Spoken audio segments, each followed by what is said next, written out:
에스라는 하나님의 말씀을 새벽부터 정오까지 가르쳤습니다. 유월절 동안에 그는 매일 이른 아침부터 정오까지 일주일 동안 가르쳤습니다. 말씀을 들은 사람들은 모두 다 울었습니다. 그들이 감동과 충격을 받았기 때문에 울었습니다. 그들은 하나님의 끊임없는 사랑을 알았지만 반복된 죄를 저지르는 자신의 모습을 보며 울었습니다.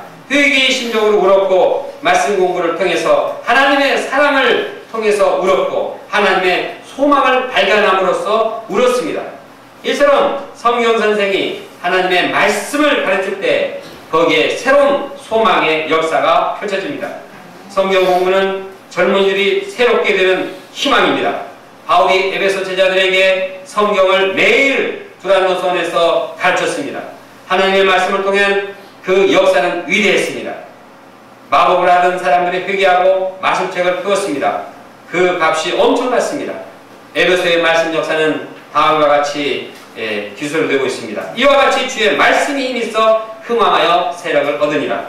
하나님의 말씀이 한 사람을 변화시키고 공동체를 변화시키고 캠퍼스를 변화시키고 국가와 한 세대를 변화시킬 수 있습니다. 우리가 담대하게 말씀을 가르침으로써 캠퍼스의 영적 각성과 부흥을 이루기 원합니다. 스위스의 이바울 선교사님은 직장일로 바쁩니다. 그러나 그런 가운데서 말씀을 가르치는 역사에 도전하고 있습니다. 이분들은 캠퍼스 전도를 하고 또 이 가정은 매주 7명의 양들과 1대1 이뤘는데 시간이 부족해서 새벽 4시에 1대1을 하기도 했습니다. 이런 가운데 스위스 제자 양성 역사가 일어나고 있습니다. 체코의 신하나 선교사님은 남편 신이삭 선교사님이 소천한 후에 6년 만에 믿음의 조상으로 알레시 마차 목자를 세웠습니다. 신하나 선교사님은 2년 6개월 동안 한 사람 알레시 목자를 꾸준하게 1대1 말씀으로 도왔습니다. 그를 도우면서 하나님께서 왜 아브라함 한 사람을 키우는데 그렇게 많은 시간 마음을 들였는지를 배웠습니다. 과거 선교사님은 이러한 하나님의 마음을 모르고 한 사람을 귀하게 여기지 않고 많은 양을 섬기자 했습니다. 그러나 열매가 없고 자신의 개인의 성장도 없었습니다. 그러나 알시마차 목자를 보면서 그를 영적인 아들로 생각하고 그의 약점을 감당하며 인내하고 말씀을 꾸준히 가르쳤습니다. 그러자 하나님께서 알레시마차 목자의 심령 속에 말씀이 심겨졌고 예수님을 구주로 고백하고 캠퍼스의 목자요 체코 학생들의 복의 근원으로 살고자 결단케 하셨습니다. 손요셉 손마리아 선교사님은 14년 전에 이스라엘에 왔습니다. 손요셉 선교사님은 예루살렘 히브리 대학 생화학과 박사과정에서 공부하고 있습니다. 손마리아 선교사님은 대사관에서 근무하고 있습니다. 손마리아 선교사님은 까다로운 직장 상관을 해서 굉장히 피곤했습니다. 그래서 잘릴 위기에 처했습니다. 그러나 하나님의 도움으로 직장을 계속 다니게 되었습니다. 그런데 더 까다로운 상관을 만나게 되었습니다.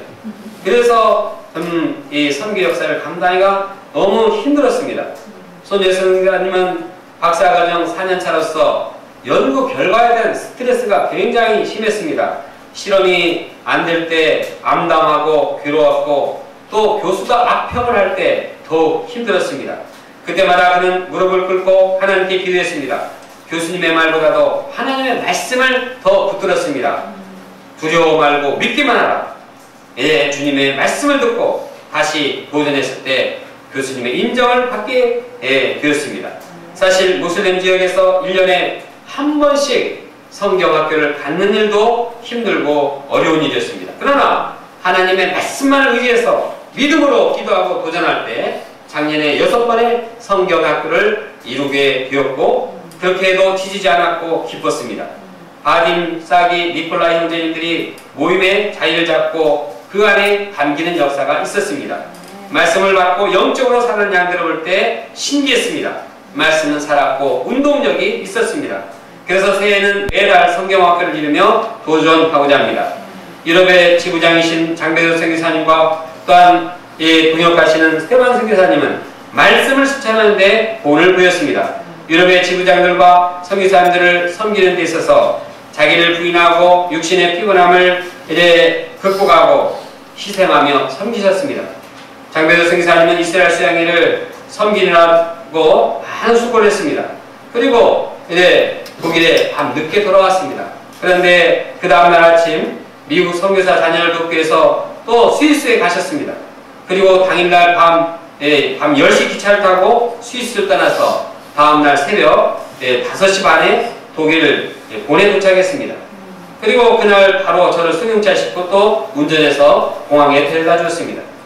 이처럼 항상 말씀에 순종하고 희생하고자 하는 자세와 또한 이렇게 섬기면서 말씀에 귀를 기울이고 그 사람이 무슨 마음에 어려움이 있는가 계속 듣고 또 어떻게 하면 이 분의 마음을 말씀으로 섬길 것인가 고민하는 것이 몸에 비어있습니다. 제가 믿음의 선배들과 유럽 선교사님들을 본받고 올 한 해 동안 말씀을 깊이 연구하고 실천하며 가르치기에 힘쓰겠습니다. 그래서 하나님께서 이루는 구원의 역사를 체험하기 원합니다. 우리는 센터 건축 역사를 이루게 되었습니다. 좋은 환경에서 주일 예배를 드리게 되었습니다. 얼마나 감사한지 모릅니다. 하나님께 참 좋은 환경을 주신 하나님께 감사를 드립니다. 이때 우리에게 반드시 필요한 것은 내면의 성결입니다. 과거에 죄악된 이 반복된 죄악을 정결케 하는 것입니다. 이를 위해서 필요한 것이 무엇입니까? 그것은 말씀을 연구하고 순종하며 가르치는 일입니다. 우리가 말씀을 연구하고 순종하며 가르칠 때 우리의 내면은 새로워집니다. 뿐만 아니라 이제 우리를 통해서 새로운 구원의 역사가 이루어집니다. 캠퍼스 영적 각성과 부흥의 길은 단순합니다. 어렵고 복잡하지 않습니다. 그것은 우리가 예수라와 같이 말씀을 연구하고 그대로 순종하고 가르치는 데 있습니다. 이를 위해 기도하고 도전할 때 우리의 기도 제목들은 이루어질 것입니다. 우리가 70명의 주일 예배, 100팀의 1대1 역사, 재학생 12명의 성경 선생을 어떻게 이룰 수 있습니까? 우리가 말씀을 공부하며 연구하고 그대로 실천하고 또한 가르칠 때 하나님께서는 이 모든 기도 제목들을 다 이루어질 것입니다. 2박 3일에 이스라엘 성지순례는 말씀 연구하는 데 많은 도움이 되었습니다. 먼저 성경 지명들을 입체적으로 이해하게 되었습니다. 과거에는 성경 읽을 때 성경 지명 자체만을 가지고 내 나름대로 이렇게 추상 생각을 했는데 성지 순례를 하면서 성경에 쓰여진 그 지명 또 그러한 장소가 바로 이것이었구나 실체를 보고 이해하게 됐습니다. 또 역사 현장을 돌아다 보니까 성경의 사건들이 좀 더 사실적으로 다가왔습니다. 또 과거 제가 성경 지명에 대해서 잘못 생각했던 점들도 바로 잡을 수 있게 되었습니다. 슬라이드가 나오는데 이것은 갈릴리 바다군 이쪽이 저쪽이 가버나움 지역입니다. 사진이 조금 멀리 이렇게 되는데 작은데 갈릴리 호수와 이렇게 가버나움이 같이 있습니다. 또 다음 이것은 베드로의 고기 베드로가 잡았다는 고기를 제가 시식하기 전에 하나 찍었습니다. 그리고 또 이것은 됐습니다. 이것은 팔복 그 교회의 밑에 베드로가 살던 집터입니다. 여기 보시면 이것은 회당입니다. 하나 더 넣어보시면 저는 회당이 그냥 그 회막처럼 천으로 이렇게 짜진 걸로 알았는데 유대인들의 회당이 여기 센터보다 훨씬 이거 한 두어 세대 들고 갔습니다. 웅장한 그런 회당 모습이었습니다. 또 이게 베드로의 그 지퍼입니다. 베드로가 나는 가난한 어부인 줄 알았는데 무식한 사람인 줄 알았는데 이 사람이 굉장히 그 당시에는 굉장히 그 부자고 또 유식한 사람이었다는 것을 깨닫게 됐습니다. 또 이것도 그 베드로의 지퍼입니다. 밑에가